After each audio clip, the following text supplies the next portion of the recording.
మహిళల కోసం central bank of India ఇప్పుడు మీకు అందిస్తోంది గృహ రుణం. అతి తక్కువ వడ్డీ రేట్లకే ప్రత్యేక సెంటు గృహలక్ష్మి. పూర్తి వివరాలకు వెంటనే సంప్రదించండి 18003030. మాజీ మంత్రి ఆళ్ల నాని తన అనుచరులు తనకు మాట ఇచ్చి మోసం చేశారని చెప్పి ఏలూరుకు చెందినటువంటి అవుటుపల్లి నాగమణి ఆవిడ ఏలూరు 3 టౌన్ పోలీస్ స్టేషన్లో ఫిర్యాదు చేశారు. మనం ప్రస్తుతం అవుటుపల్లి నాగమణి వాళ్ళ ఇంటి దగ్గర ఉన్నాం. మనతో పాటు ఆవిడ అందుబాటులో ఉన్నాం. అసలు ఏం జరిగింది, దీనికి సంబంధించి ఒకసారి మాట్లాడే ప్రయత్నం చేద్దాం. అమ్మ నమస్తే. ఏం జరిగిందమ్మా? అంటే కేసు పెట్టారు మీరు 3 టౌన్లో మాజీ మంత్రి మీద, అదేవిధంగా అనుచరుల మీద కూడా పెట్టారు. ఏం జరిగింది అసలు? జరిగిన విషయం ఏంటంటే, నా పేరు ఫస్ట్ నమస్తే, నా పేరు అవుటుపల్లి నాగమణి. నా భర్త పేరు అవుటుపల్లి సీతయ్య. మాది సత్రంపాడు. అయితే మేము ఉండేది ఇప్పుడు శాంతినగర్. మేము ఉండేది శాంతినగర్ 14వ రోడ్లో ఉంటున్నాము. అయితే గత ఏప్రిల్ 20వ తారీఖున ఎన్నికల ప్రచారం నిమిత్తంగా వైఎస్ఆర్సీపీ కాంగ్రెస్ పార్టీ తరపున ఆ ఎన్నికల ప్రచారానికి ఆళ్ల నాని గారు నుంచున్న ఎన్నికల ప్రచారం తరపున వెళ్ళాము. వెళ్ళిన తర్వాత అక్కడ శాంతినగర్ 7వ రోడ్లో లక్ష్మీకృష్ణ రెసిడెన్స్ అపార్ట్మెంట్కి వెళ్ళాము. అక్కడికి అది వెళ్ళి వస్తుండగా లిఫ్ట్ ప్రమాదం జరిగింది. అది చేసింది కూడా మన నూకపై సుధీర్ బాబు గారి ఆధ్వర్యంలో ఆ ఎన్నికల ప్రచారం జరిగింది. అది జరిగిన వెంటనే మా వారికి ఫోన్ చేశారు. ఆయన చేసి, ఏంటమ్మా మరి ఇట్లా సంగతి సీతయ్య, మరి ఇట్లా లిఫ్ట్ ప్రమాదం జరిగింది, మరి కొంచెం దెబ్బ తగిలింది అనగానే మా వారు ఫస్ట్ ఒకటే అన్నారు, ముందు ఎమ్మెల్సీ చేయించండి అని అన్నారు. ఎమ్మెల్సీ అక్కర్లేదు, నానిగారు మొత్తం చూసుకుంటానన్నారు అని అప్పుడు వెంటనే మన డాక్టర్ సునీల్ సందీప్ గారు ప్రభా హాస్పిటల్కి తీసుకొని వెళ్ళారు. నాకు కుడి కాలు బొటనవేలు 2 నుంచి ఈ పాటు నరం తెగితే దానికి ఆపరేషన్ చేశారు. ఎడంకాలు నరాలు ఇదైతే దానికి పిండి కట్టేశారు. అలాగా 3 నెలల 20 రోజులు, అంటే 110 రోజులు నేను మంచంలోనే ఉన్నాను. ఒక చిన్నపిల్లకి చేసినట్టుగా చేశారు నా అక్క. అప్పుడు కూడా ఆయన హాస్పిటల్కి జరిగిన వెంటనే 9:30కి జరిగింది మాకు లిఫ్ట్ ప్రమాదం. 11:30కి హాస్పిటల్కి వచ్చారు.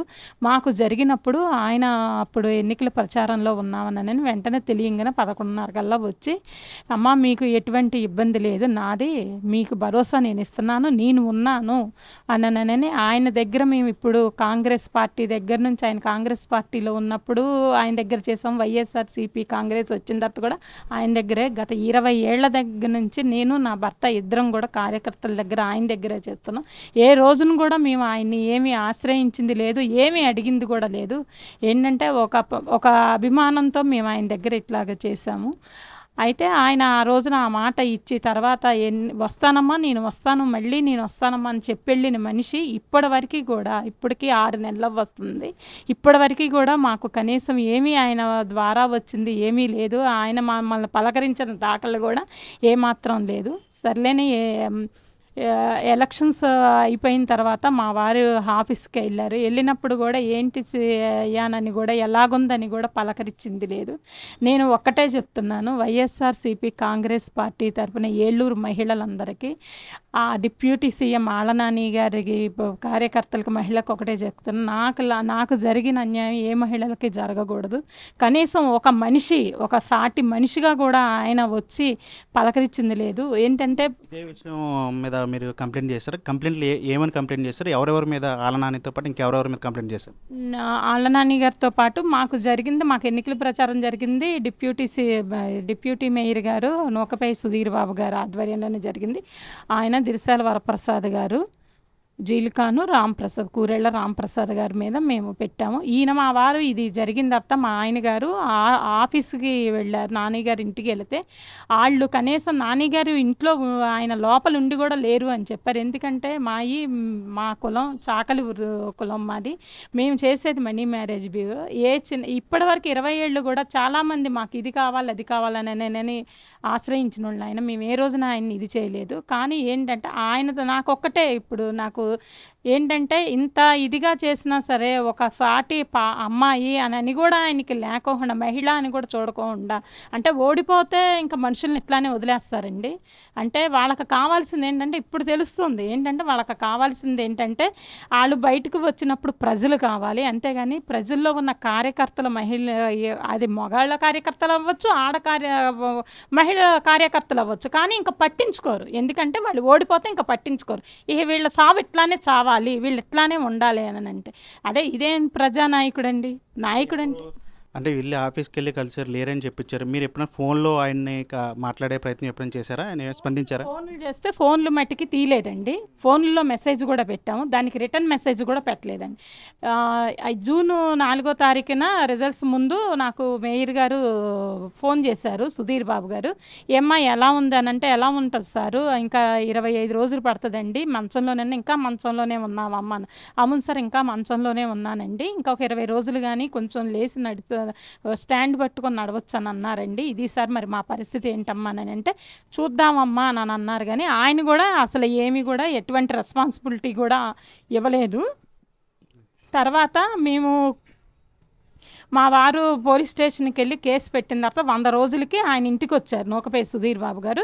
వచ్చి ఏంటమ్మా నాని మీద కేసు పెట్టారు అని దిర్శాల వరప్రసాద్ గారు, నా పరిస్థితి బాగోక మా అక్కగారు ఫిజియోథెరపీ చేయించడానికి నూజివీడు తీసుకెళ్లారండి. తీసుకెళ్ళినప్పుడు నేను ఊరు వెళ్తుంటే ఫోన్ చేశారు, ఏమ్మా ఎక్కడున్నారు ఏంటి అని అంటే, ఇట్లా సంగతి సార్, మరి మీరు ఎవరో పట్టించుకోవట్లేదు కదా, దిక్కులేనోడికి దేవుడే దిక్కు అన్నట్టుగా మరి మా బంధువులే మాకు ఇది అయ్యారండి, మా అక్కగారు ఫిజియోథెరపీ చేయించడానికి తీసుకెళ్తున్నారు నూజివీడు అని చెప్పాను. చెప్తే ఇలా సంగతమ్మ మనోడు కేసు పెట్టాడు తీయమని చెప్పండి.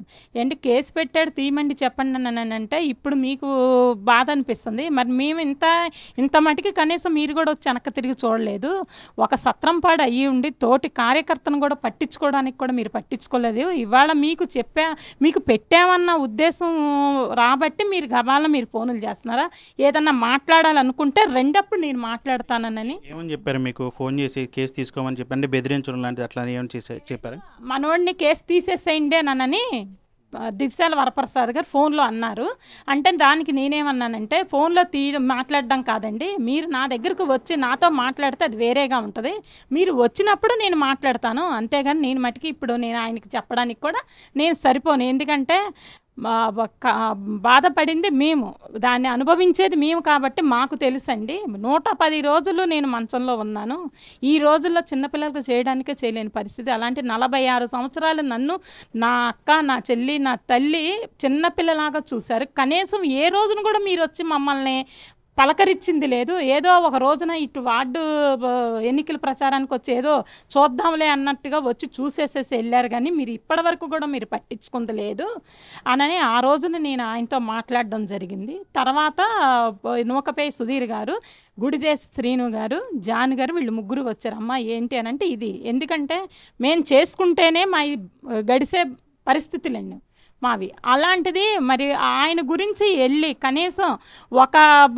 ఒక మనిషి మనసున్న మనిషిగా కూడా ఆయన నాకు చేయలేదు కాబట్టి, నేను ఫోనులు చేసిన ఆయన తీయలేదు కాబట్టి, అదే ఏదన్నా ప్రచారం ఉంటే ఇది ప్రచారం ఉంది, అది ప్రచారం ఉంది, రావాలనని సుధీర్ బాబు గారు ఫోన్ చేసేవారు. కానీ ఇలా జరిగినప్పుడు ఏంటి ఇలా సంగతి ఇలా జరిగింది మీకు ఎలాగా ఇంట్లో అని అన్న విషయం కూడా ఏ నాయకుడు కూడా మమ్మల్ని వచ్చి చెప్పింది లేదు, అడిగింది లేదు.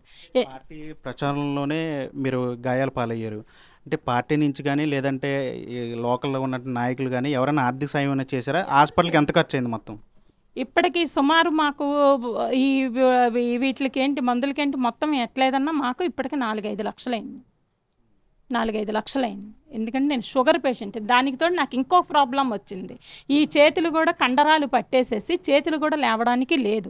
ఇప్పుడు దానికి కూడా ఇప్పుడు నేను వైద్యం చేయించుకోవాలి, ఫిజియోథెరపీ. అది కనీసము మాకున్న బాధ చెప్పుకుందామని కూడా వాళ్ళకి ఫోన్లు చేసిన, ఆ నాయకుడికి ఫోన్ చేసిన, ఆళ్ళనాని గారికి ఫోన్ చేసిన, మెసేజ్లు పెట్టినా ఏంటని కూడా లేదు. నా భర్త నాకై పడింది మేము, గాయపడింది మేము అని నా భర్త ఆఫీస్కి వెళ్ళినా సరే నాని గారు లేరని 3 సార్లు తిప్పి పంపించేశారు.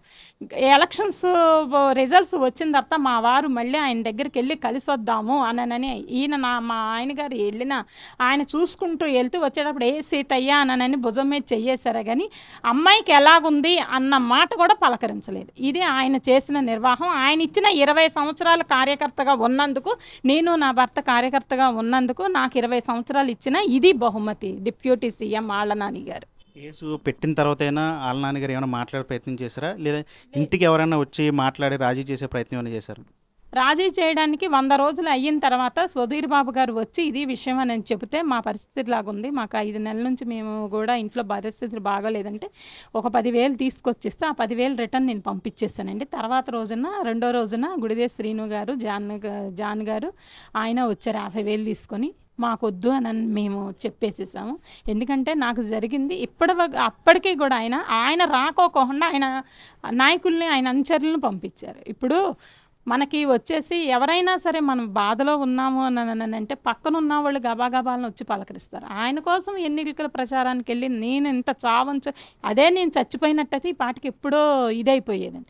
బతికుండి నాకు ఇట్లా గాయాలవుతేనే ఆయన పట్టించుకోలేదు, ఇంకా చనిపోతే ఇంకా వాళ్ళు ఎప్పుడో ఆ రోజునే మాకు తీసేసేసేవారండి. ఇదేండి డిప్యూటీ సీఎం ఆళ్ళనాని గారు, మాజీ డిప్యూటీ సీఎం ఆళ్ళనాని గారు ఇచ్చిన 20 సంవత్సరాల మహిళా కార్యకర్తకి ఇచ్చిన గిఫ్ట్ ఇది. అంటే గాయాల బలి చాలా రోజులైంది, ఇప్పటికీ మీరు ఇంకా ఇబ్బంది పడుతూ ఉన్నారు. నార్మల్ అవ్వడానికి ఇంకా ఎంత టైం పడుతుంది, ఇంకెంత ఖర్చు అవుతుంది వైద్యానికి? పడడానికంటే ఇది లైఫ్ లాంగ్ మనకి ఇచ్చిందేనయ్యా. ఎందుకంటే ఇప్పుడు నేను ఆరోగ్యపరులను కాదు, నాకు షుగర్ ఉంది, థైరాయిడ్ ఉంది. దాని మీదుగా నాకు ఏంటంటే ఈ ప్రాబ్లం అనేది కొంచెం కాలు కూడా నాకు కొంచెం వంకర వచ్చింది. ఏంటంటే మీరు మందులు వాడకపోయినా చేయకపోయినా సరే మీకంటూ ఉంటుందమ్మా, ఇంకా ఇది లైఫ్ లాంగ్ అనేది పెయిన్ అనేది ఉంటుంది. ఆ పెయిన్ ఏంటంటే ఒకసారి దేవుడిచ్చిన అవయవాలు అయితే అవి సక్రమంగా ఉంటాయి.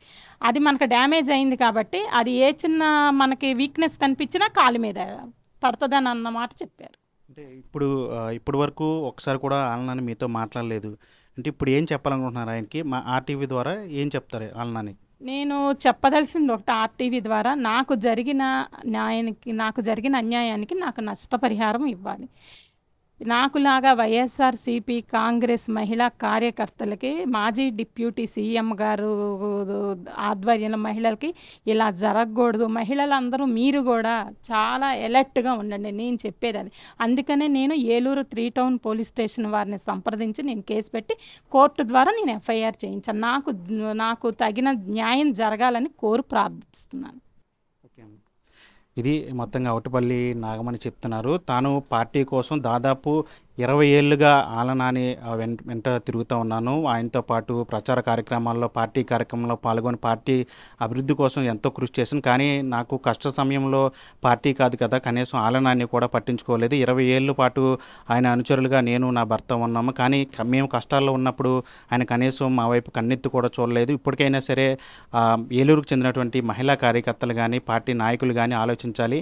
ఇప్పటికైనా సరే ఆళ్ళనాని ఒకసారి స్పందించాలి ఖచ్చితంగా. ఇప్పటివరకు ఒక్కసారి కూడా ఆయన స్పందించలేదు, మాతో మాట్లాడే ప్రయత్నం చేయలేదు. మాకు ఖచ్చితంగా న్యాయం జరిగే వరకు కూడా పోరాడతామని చెప్పి అవుటపల్లి నాగమణి కూడా చెప్తున్న పరిస్థితి కనిపిస్తుంది. విజయనస్టంటితో మన ఆర్టీవీ ఏలూరు నుంచి. మరిన్ని వీడియోస్ కోసం ఛానల్ ని సబ్స్క్రైబ్ చేయండి, లేటెస్ట్ అప్డేట్స్ కోసం వాట్సాప్ ఛానల్ ని ఫాలో చేయండి అండ్ లింక్ డిస్క్రిప్షన్ లో ఉంది.